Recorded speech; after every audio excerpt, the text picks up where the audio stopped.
Saya ulang, terhindar dari perselisihan. Ini dimaksudkan kita menghindari perselisihan agar persaudaraan atau ukhuwah di antara kita umat Islam juga semakin kuat. Oleh karena itu kita dianjurkan untuk menjaga ukhuwah dengan menghindari perselisihan di antara umat manusia. Lalu yang ke-7, mengurangi rasa gelisah, kemudian termasuk juga iri hati, tidak puas, cengeng. Perbuatan-perbuatan iri hati, gelisah itu akan bisa berdampak munculnya fitnah kalau tidak dikendalikan. Nah, kalau itu bisa kita biarkan, bisa mengarah runtuhnya persaudaraan di antara kita. Maka harus kita hindari sikap seperti itu. Lalu yang ke-8 adalah meningkatkan keimanan kepada Allah. Maka dengan meningkatkan keimanan, maka diharapkan ukhuwah Islamiyah atau ukhuwah persaudaraan juga akan lebih kuat. Coba kita lanjutkan. Mengamalkan perilaku husnudzon dan hikmahnya, kaitannya dengan menjaga persaudaraan. Kita lihat bagaimana pengamalan husnudzon atau prasangka baik dalam kehidupan sehari-hari. Yang pertama, memberi semangat kepada orang lain yang hendak melakukan kebaikan. Memotivasi kepada orang lain untuk berbuat baik itu juga salah satu perbuatan untuk menjaga persaudaraan. Lalu yang kedua, bersabar dalam menghadapi cobaan. Ini juga dilakukan untuk memotivasi menjaga persaudaraan di antara kita.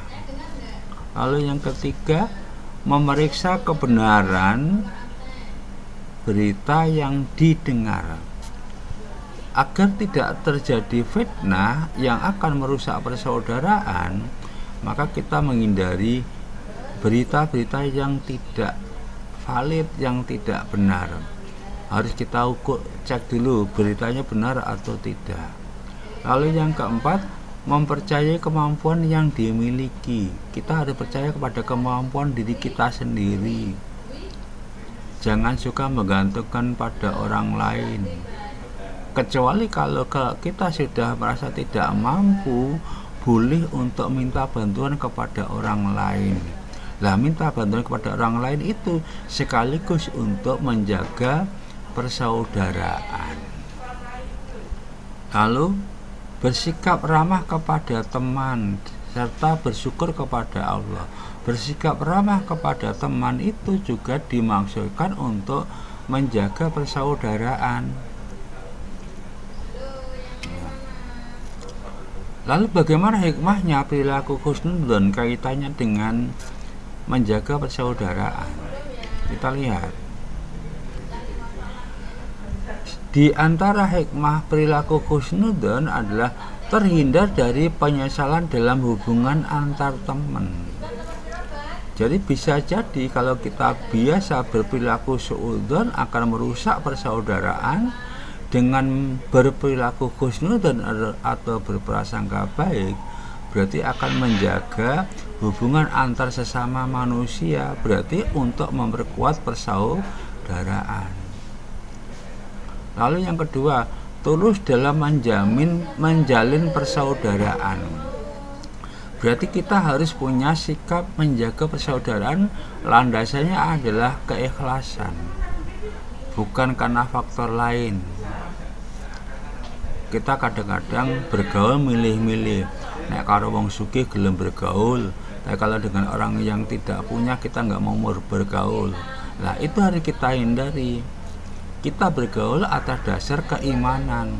Kita merasa bergaul atas dasar sesama muslim.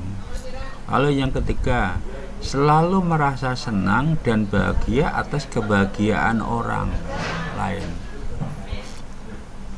Jadi kalau lihat orang teman kita senang, kita harus merasa senang juga. Jangan malah iri. sirik, ada teman yang senang kita malah merasa tidak senang karena merasa iri. Tadi sikap iri kita hindarkan. Ini juga dimaksudkan dalam rangka menjaga hubungan persaudaraan. Terus yang berikutnya, timbulnya ketenangan dan ketentraman dalam hidup. Orang yang biasa berprasangka baik, suka menghindari prasangka buruk, itu kita akan bisa hidup tenang, damai. Kenapa? Saudara kita, teman kita juga akan ikut menjaga. Kalau kalian itu dengan tetangga baik, insya Allah rumah kamu juga akan aman. Kenapa? Saudara kamu, tetangga kamu yang ada di sekitarnya juga ikut membantu, akan mengamankan apa yang kamu miliki. Tapi kalau kamu tidak baik dengan tetangga, tidak baik dengan teman yang ada di sekitar kamu, ya kamu tidak akan bisa tenang hidup kamu. Kenapa? Merasa khawatir, takut, dan yang lain-lain. Lalu yang terakhir, meningkatkan keimanan yang kita miliki. Dengan keimanan kita kuat, maka persaudaraan juga akan menjadi kuat. Yuk kita lanjutkan. Lalu bagaimana mengamalkan perilaku ukhuwah atau persaudaraan dan hikmahnya? Apa yang harus kita lakukan? Ukhuwah itu atau persaudaraan macamnya ada beberapa. Ada yang kita kenal dengan ukhuwah Islamiyah, persaudaraan sesama muslim. Ada yang kita kenal dengan ukhuwah insaniyah atau ukhuwah basyariyah, persaudaraan sesama manusia. Lalu yang ketiga, ada yang kita kenal dengan ukhuwah watoniyah, persaudaraan antar negara.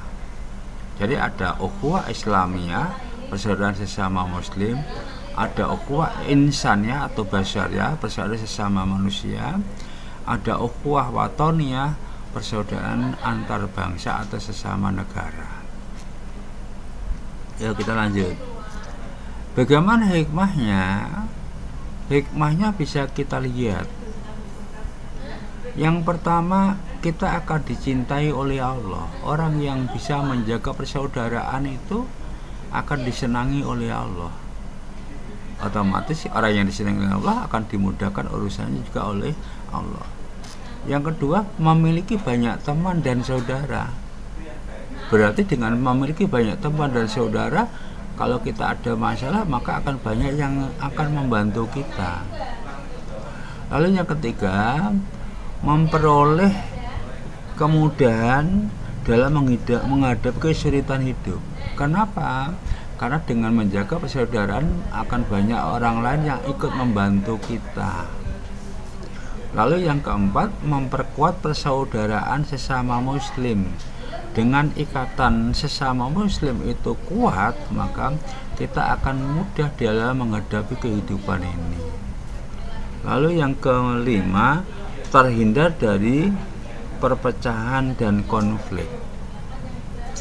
Dengan menjaga persaudaraan kita akan dijauhkan dari perpecahan dan konflik, maka hidup kita akan menjadi tenang, damai.